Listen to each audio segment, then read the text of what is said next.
universités d'été, évidemment, nous, on aime bien soumettre ces propositions aux politiques et on a une personne qui a accepté d'être là avec nous aujourd'hui et on est absolument ravis. On peut lui faire un tonnerre d'applaudissements.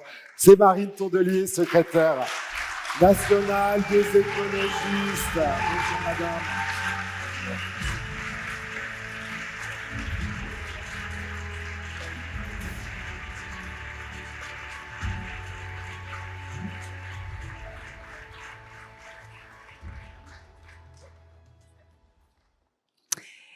Chère Pascale Demurger, chère Julia Faure, chère dirigeante, chers dirigeants.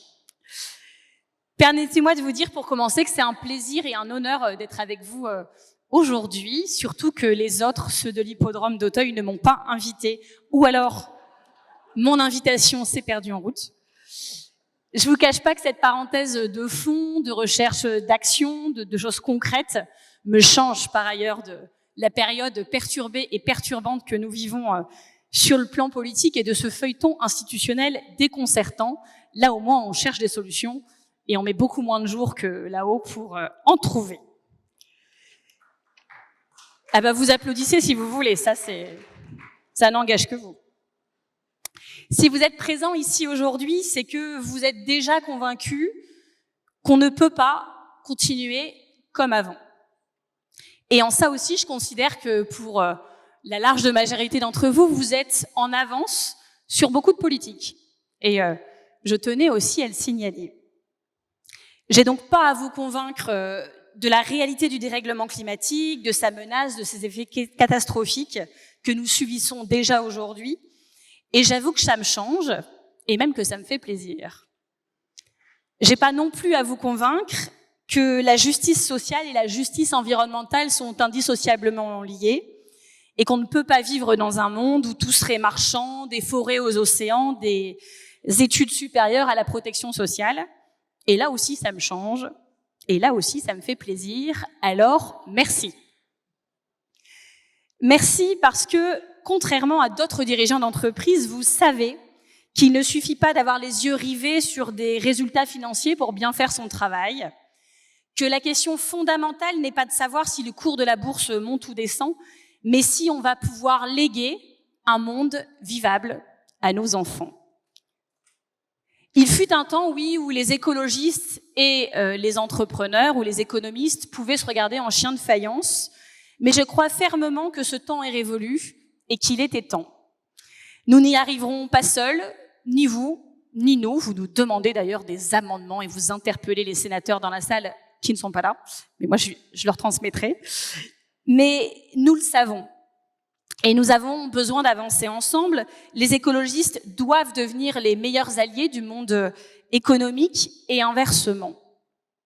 En tout cas, c'est le message que je suis venue vous apporter ce matin, et je crois que si vous êtes là aujourd'hui, c'est que vous le partagez quelque part. Je vous le dis d'emblée, ma présence à vos côtés, je la vois pas comme un aboutissement, en disant bah ça y est, je suis là, je vous ai parlé, c'est la consécration. Et je repars. Pour moi, c'est un point de départ. Le point de départ d'un travail qu'on a à mener ensemble. Et je suis pas venue vous donner des leçons, vous indiquer un quelconque chemin, puisque vous l'empruntez déjà au quotidien. Je suis venue vous écouter, prendre des contacts et vous dire que je me tiens à votre disposition avec l'ensemble de mon mouvement, de la disposition de toutes celles et ceux qui le souhaitent pour accélérer le travail commun, la recherche de solutions innovantes et surtout l'action. Ce travail partenarial pourrait justement s'appeler, comme cette plénière, Courage, redirigeons. Quelques réflexions juste pour vous dire que quand on est écologiste, on regarde voilà de là où nous sommes et j'ai toujours considéré qu'il y avait un truc injuste, mais bon, c'est la vie, on fait avec, qu'il y avait certaines personnes dans le monde politique qui, par principe, bénéficiaient d'une présomption de crédibilité et d'autres, par principe, une présomption de non-crédibilité. On le vit dans le milieu politique, mais je pense que vous devez aussi le vivre dans le milieu économique. En tout cas, sachez que les écologistes l'ont vécu beaucoup plus que d'autres. Et vous voyez, par exemple, l'ISF climatique, c'est quand même génial cet exemple. C'est-à-dire que quand c'est nous qui le disions, c'était confiscatoire, voire éco-terroriste. Quand c'est Jean Pisani-Ferry qui dit la même chose, c'est une idée de génie. Ça s'appelle gagner la bataille culturelle. Mais ça prend du temps et c'est fatigant. Je vous rappelle que notre premier candidat à la présidentielle, c'était il y a 50 ans, 1974, René Dumont. Il avait écrit un livre qui s'appelait « L'utopie ou la mort ». C'est-à-dire qu'il se qualifiait lui-même d'utopiste. Avec 50 ans de retard, on peut lui dire « Non, René, tu n'étais pas utopiste, tu étais avant-gardiste ». Moi, je considère que nous, ici, collectivement, nous ne sommes pas des utopistes, nous sommes les réalistes. Les utopistes, aujourd'hui, il faut le dire, c'est celles et ceux qui vous expliquent qu'on pourra tout continuer comme avant, qu'il n'y a pas de problème et qu'on peut y aller. On a reçu beaucoup de leçons de morale ces derniers temps, sur le plan économique, sur le plan budgétaire, de la part de gens qui devraient plutôt nous présenter des excuses, qui devraient nous expliquer pourquoi les aides aux entreprises ne sont toujours pas conditionnées, qui devraient nous expliquer comment ils font pour creuser la dette de 1 000 milliards en 7 ans, passer de 2 000 milliards à 3 000 milliards, sans faire reculer la pauvreté. Il y a 9 millions de pauvres dans ce pays, 9 millions. Il y en a un peu plus chaque jour et chaque jour un peu plus pauvres. Et sans faire non plus basculer la France dans l'action climatique, puisque le Haut Conseil pour le climat nous dit là encore que pour 2024, on ne respectera pas les accords de Paris. Donc oui, tout ça est extrêmement préoccupant. J'ai aussi envie de vous parler de la croissance, parce que j'entends des gens qui se réjouissent, ils sautent au plafond de joie à chaque point de croissance gagné, sans jamais avoir le recul sur ce que ça veut dire, sur est-ce que cet indicateur c'est le bon ou pas. Je suis ravie d'en avoir entendu parler à cette table tout à l'heure, c'était la question que vous avez posée. Et voilà, moi je me demande toujours à quoi sert la croissance, si elle nous envoie dans le mur climatique, à quoi sert la croissance, si elle s'accompagne d'un accroissement de la pauvreté, ce qui est le cas aujourd'hui en France, et ce qui montre bien que quelque chose ne tourne pas rond. Je suis venue vous parler d'éco-keynésianisme très rapidement pour vous dire que oui, je pense que la dernière chose dont les entreprises ont besoin en 2025, c'est de coupes budgétaires.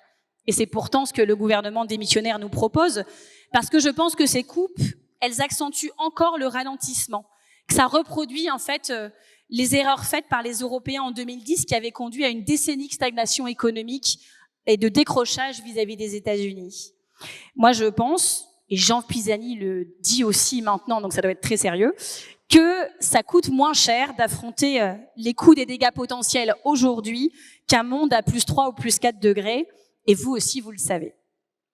Juste pour vous dire qu'on devrait parler aussi des règles de la finance, mais on m'a dit qu'il y a une table ronde qui était prévue là-dessus, parce que je ne comprends pas comment il est possible aujourd'hui que des banques prêtent encore des milliards pour des projets climaticides comme le projet EACOP en Afrique de l'Ouest, un oléoduc chauffé de 1440 km, et que dans le même temps, elles refusent de prêter de l'argent à beaucoup de projets d'innovation durable. C'est bien qu'on a là aussi un problème. Et puis, vous dire qu'on a aussi un sujet avec les investissements bruns, qu'il faut à un moment pouvoir encadrer beaucoup plus fortement, voire interdire, parce que c'est pour moi, vous en avez parlé avec vos histoires de vêtements et de machines à laver, c'est pour moi la seule manière d'organiser une concurrence loyale avec les autres pays de la planète, et donc au final, de les protéger, de la protéger cette planète et de nous protéger nous. Pour conclure, je voulais vous parler de 1903 et de Jean Jaurès, qui avait prononcé un discours à la jeunesse d'Albi, et il avait choisi le thème du courage.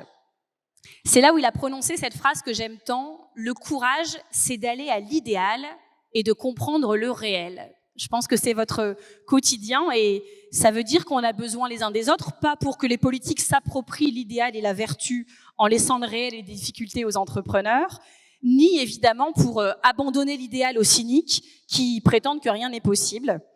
Et à propos des gens qui prétendent que rien n'est possible, comme je sais que vous faites souvent face, à mon avis, comme moi, à des gens qui vous expliquent que c'est vraiment impossible et que vous vous fatiguez pour rien et que maintenant il faut laisser faire les adultes, tout ça. J'ai écrit une phrase sur mon bureau que je regarde à chaque réunion difficile, et donc ce sera mon don à la collectivité, et comme ça vous y penserez vous penserez à moi en tout cas chaque fois que vous l'utiliserez.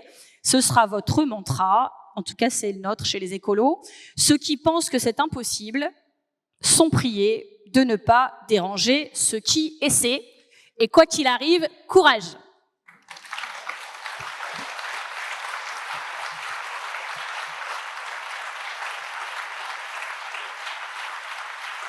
Merci beaucoup.